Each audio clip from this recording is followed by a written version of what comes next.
All right, now we need to pick another assembly instruction, and I'm going to go ahead and pick this CSDSP. So going back to that diagram from the book, page 65, we have our CSDSP. We move it up top, and we go CS, SSSS. Okay, here's our first CS, but those are CSL and CSR. That's not it. Keep moving.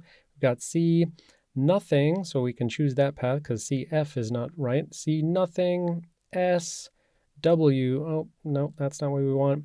And CF, nope, that's not it. And nothing over here as well. So we got nothing here.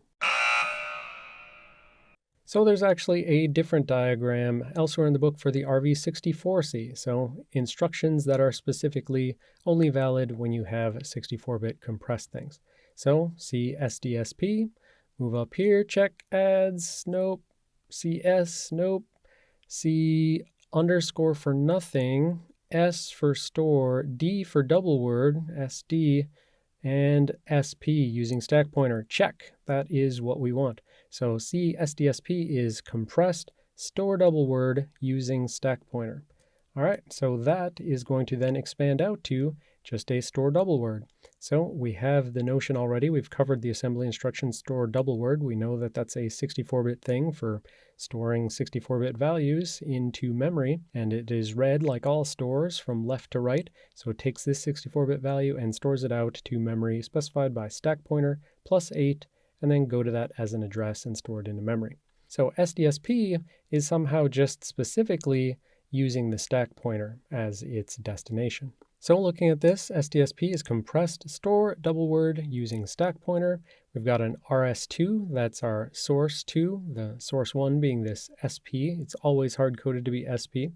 And so we're taking RS2, that is the source, and moving it to memory at SP plus unsigned or 0 extended immediate 9, and that is going to be used as a memory address, and we're going to store something there. We're going to store RS2 to memory specified by that address. Now I should tell you that the documentation says that that immediate 9 is scaled by 8, and that means the bottom 3 bits are going to be implicit zeros, and so only 6 of the 9 bits are actually in the assembly instruction. And again, stores always are read by a human, moving this value from the left side to the right side as a memory address. So if we looked at the actual data sheet, we would see that it says this computes the effective address by adding the 0 extended offset scaled by 8 to the stack pointer. And then more importantly, if we look at the actual immediate, we can see that while it has a bit 8, that is the highest bit, there is no bit 2, there is no bit 1, there is no bit 0. So there's only 6 bits, and the maximum bit is bit 8, so it must be a 9-bit total immediate, but 0, 1, and 2 are unspecified. They're implicitly 0. That means it is scaled by 8, which is only multiples of 8. So you could have a value like 8 times 0, and you'd get 0. 8 times 1, you could have 1 in this bit 3 right here, but then the other bits would be 0, so you would have 8. 2 times 8 equals hex 10. 3 times 8 equals hex 18, and so forth.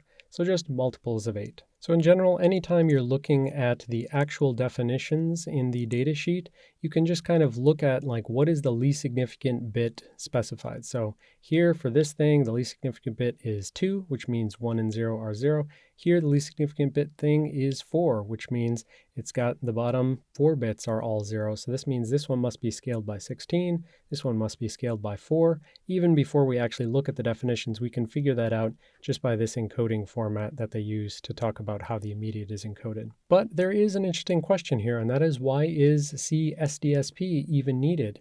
If we look at the other things, there is a CSD. It's just a store D word. Like, why do we need store D word to the stack pointer when there's just a store D word? It's encoded as store D word, RS2 prime, unsigned immediate 8, and RS1 prime. So you would think that you could just set RS1 prime to stack pointer and be done with it, right? Like, here is our path through that picture telling us that CSD nothing is a thing. So why do we need stack pointer specific one?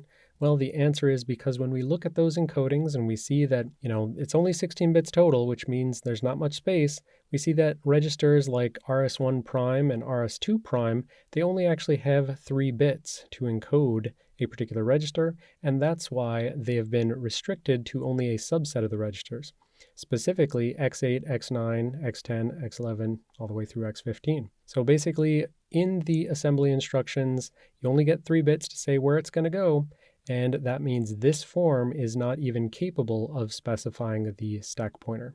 Because if you recall back to the registers section, x0 was the hard-coded to 0, x1 is the return address, and x2 is the stack pointer. So x2 is not even an option. So that is why we need this CSDSP. It means that they recognize that there is very frequent writes to memory that is stack pointer relative.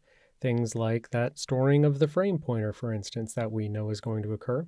That is going to be at some offset from the stack pointer, and so they made an instruction specifically to hard code in a destination of a stack pointer, so stack pointer plus something, and that gave them the ability to free up some extra bits to make it so that you could specify any register, all 5 bits, all 32-bit registers.